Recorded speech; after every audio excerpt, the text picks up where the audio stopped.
बहुत बार ऐसा देखने को मिलता है कि जो ज्यादा भगवान की पूजा पाठ करता है वही सबसे ज्यादा दुखी होता है, जबकि कोई नास्तिक आदमी जो भगवान को नहीं मानता, कभी पूजा पाठ नहीं करता, कभी संतों का संग नहीं करता, वह सबसे ज्यादा सुखी जीवन जीता है।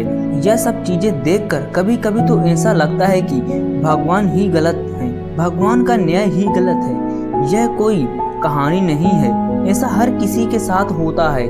दोस्तों, आज के इस वीडियो में हम आप लोगों को इसके पीछे के कारण के बारे में बताने वाले हैं। भगवान श्री कृष्ण ने स्वयं इसका उत्तर दिया है। आखिर ज्यादा पूजा पाठ करने वाले लोग दुखी और परेशान क्यों रहते हैं?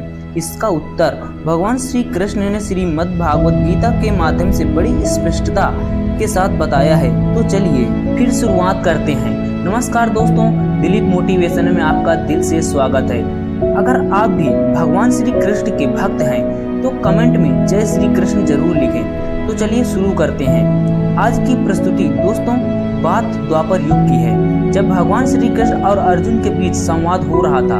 अब अर्जुन ने भगवान श्री कृष्ण से पूछा, माधव, जो लोग ज्यादा पूजा पाठ करते हैं वह ज्यादातर दुखी और परेशान क्यों रहते हैं?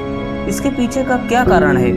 जबकि जो लोग भगवान का नाम भी नहीं लेते, भगवान का स्मरण बिल्कुल भी नहीं करते और वह हमेशा गलत कार्यों में लिप्त रहते हैं, उन लोगों को मैं सुखी देखता हूँ। इसके पीछे का रहस्य मुझे समझाने का प्रयास करें। तब भगवान श्री कृष्ण एक छोटी सी कहानी के माध्यम से अर्जुन को इसका उत्तर दिया। आइए जानते हैं कि उस छोटी सी कहानी के बारे में। एक गुरु के दो शिष्य थे, दोनों ही पढ़े लिखे विद्वान थे।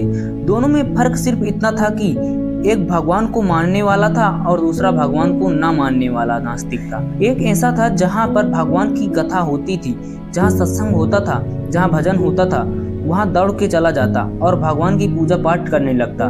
दूसरा शिष्य इन सब चीजों से दूर रहता। वह शराब पान भी करता था, वेश्याओं के साथ रमण करता था। सारी बुरी आदतें दूसरे शिष्य में थी। एक दिन ऐसा हुआ कि एक शिष्य शराब पीकर बहते हुए रास्ते में पैदल चलते हुए अपने घर को जा रहा था। अचानक उसको रास्ते में पैसों से भरा एक बैग मिल जाता है। उसकी खुशी का ठिकाना नहीं रहता। वह जोर जोर चिल्लाते हुए सबको बताता है, मुझे आज पैसों से भरी बैग की थैली मिल गई, मेरे जीवन सफल हो गया, इन पैसों से अपने जीवन की आवश्यकताओं को पूर्ति करूंगा। वही दूसरे मित्र मंदिर से भजन करते हुए अपने घर को जा रहा था।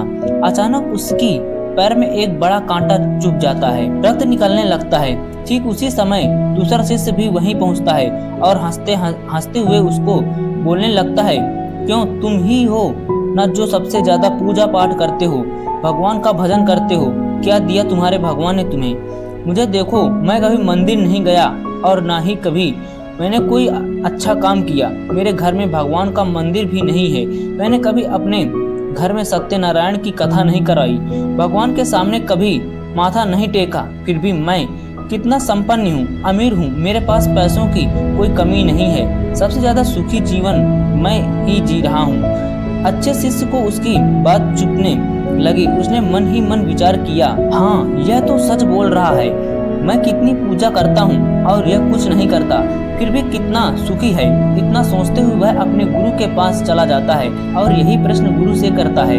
गुरु जी मुस्कुराते हुए कहते हैं, भगवान जो करते हैं अच्छे के लिए ही करते हैं। जिसकी जैसी योग्यता होती है उसको उसी के अनुसार फल देते हैं। अब तुम्हारे प्रश्नों का उत्तर देता हूँ। तुम जानते हो भगवान ने तुम्हारे पैर में ही क्यों चुभाया कांटा और उसको पैसों से भरी हुई बैग क्यों मिली? सुनो, तुमने पीछे जन्म में बहुत पाप किया था, इसलिए तुम्हारी आज मौत होने वाली थी। इस प्रकार उसकी आंखें खुल गई और वह फिर से अपने पूजा पाठ में लग गया।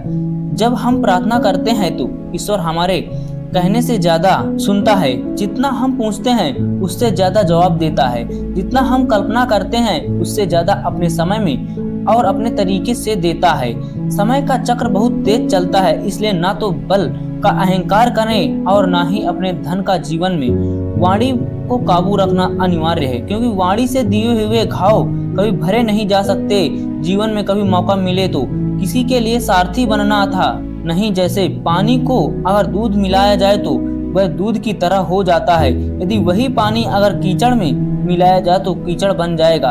हमेशा वह काम करें जो सही है, वह ना करें जो आसान है। करीबी और गरीबी का सिखाया हुआ सब इंसान को अंदर से बदलने पर मजबूर कर देता है। जिस तरीके से बात करते हैं हो उस तरीके से सुनना भी पसंद करो। ईश्वर को अपना सबसे करीबी दोस्त बना लो, क्योंकि परमात्मा ही कैसा है जो तब तक साथ देता है जब सारी दुनिया हमारा साथ छोड़ देती है। ऐसे लोगों से दोस्ती बनाए रखिए जो आपको बेहतर बनाने के लिए प्रेरित करते हों, जो आपको अपनी जिम्मेदारी माने और आपको ख्याल रखें, जो आपको अपना समझें और अपना घर जैसा महसूस कराएं, जो आपकी सहायता करे और आपको समझे। अमीरी गरीबी से इसका कोई लेना देना नहीं। रोने वाले तो महलों में भी रोते हैं और किस्मत में खुशी होते झोपड़ी में भी हंसते हैं। बोलती है विश्वास में वह शक्ति है जिससे उजड़ी हुई दुनिया में प्रकाश लाया जा सकता है।